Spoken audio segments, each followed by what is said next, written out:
Hello and welcome to the 2012 Bulldog football season preview. I'm your host, Rob Bentley, and joined by the first-year head coach of the Bulldogs, Tony Annese. Coach, welcome to the show. I know you're excited to get the season underway, camp underway now, and the season opener just a couple weeks away. Yeah, it makes me nervous just thinking about it, but it's been a long time coming. We've worked awful hard in the off-season and had a good spring ball, and you get a little lull during the summer, and now we're back at it, and we're all excited. You mentioned that long process since you were hired in late December. Talk about that adjustment for your players and how they've responded to yourself and your coaching staff. I think it's went really well. You know, I give my staff a lot of credit. You know, one thing that we talked about is we want to be relationship-oriented. We want to feel great about the players that are in our position group, and we want our position group players to feel great about the coach and what he'll do for the young people and what his rapport will be with them. And I think it's went really well. There are days they may not like me all that much, but I think they like the assistants a lot. Coach, you returned some talent, some experience on both sides of the football. As you look at the season, talk about those returning players and what you expect from them adjusting to a new system. Well, I think they've adjusted really well. We've got some, quality guys who have had a lot of experience here. And we brought some new guys in who will challenge for spots. So, there's obviously Tyle Moss on the defensive side, and Mike Elias are two linebackers who have played here for a lot of time.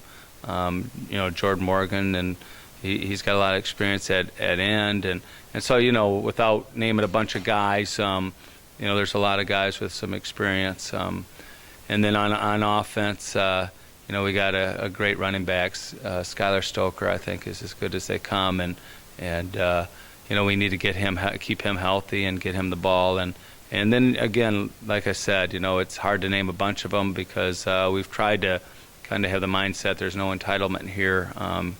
Your job is job security is about a minute of job security. So we want it to be very competitive in practice and still leave a lot of things open in regards to who will be the man in that first game. And every position's really wide open and they're battling hard. Systematically, in terms of both the offensive and defensive side of the ball, what are some differences Bulldog fans will see this fall from maybe what's been done in the past? Well,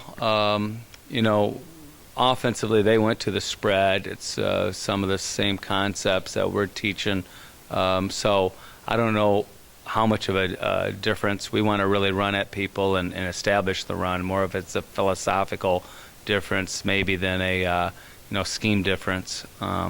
And we want to attack on defense. So, we want to be a pressure package and really put people on their heels. So I don't know how much different that is, but that's our philosophies, and more of it is execution of schemes rather than being a difference in maybe how things have been done in the past. Your coaching staff, a lot of young guys, high energy motivators. Talk about how some of the kids have responded to that and that attitude, having those guys as part of your staff. I think they responded very well. It seems to be a great connection there. And you're right, I know Jack Sugars will appreciate that fact that we've got a bunch of young guys. But yeah, even Jack, who's an older guy, has high energy. So, I'm getting towards the older part, but I hope to be characterized as a high-energy guy. And that's one of the things we really want to press upon our young people is that, we're going to coach hard. Sometimes it's hard to take when people are coaching you that hard, but, ultimately we care about our young people a lot, and we will do anything to help them be successful off the field, on the field, even though we feel the same way. The message is translated a little differently. Offensively, a good nucleus returning from a year ago, but a new system. Talk about how they've adapted to that new system, both through the spring and now into fall camp.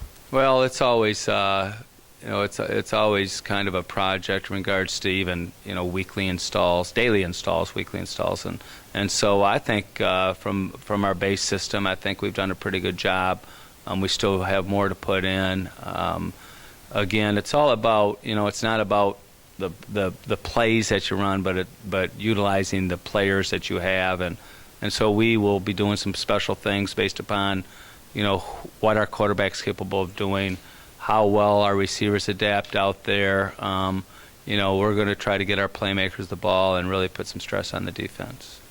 In terms of the defensive side of the football for the Bulldogs here in 2012, you mentioned a number of returning guys coming back with some experience. Talk about what you expect from that group defensively.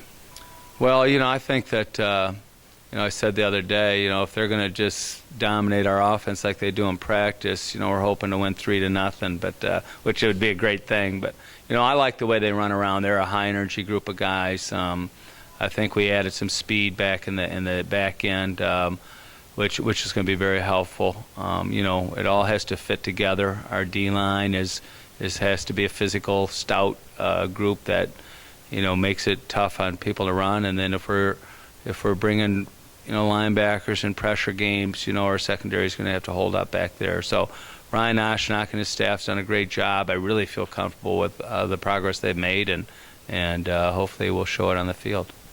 And finally, talk a little bit about the schedule, playing in the GLIAC. Obviously, the success the GLIAC has had on the national stage. What does it take for the Bulldogs to be able to beat some of those teams this fall? Well, it's a task. If filling out the preseason rankings in regards to where they should all be, you've got Hillsdale, which is the champion, the champion from last year. You got Grand Valley, who's the perennial powerhouse, and then you have Wayne State, who went to the national championship game. Add Michigan Tech, who we haven't beaten in 10 years, or something of that sort. Saginaw Valley, who's a program that was in the national tournament last year.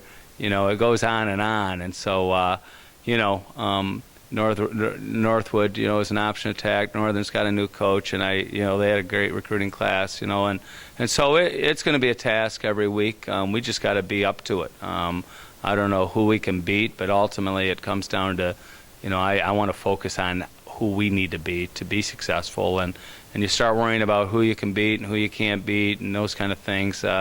You end up not being the best you can be. And so all we can do is bring the best Ferris State Bulldog football team to every game, perform to the best of our ability, and I tell them not to be scoreboard watchers. Let's be people that, whether we're winning or losing, that we're at our level best on that very next play.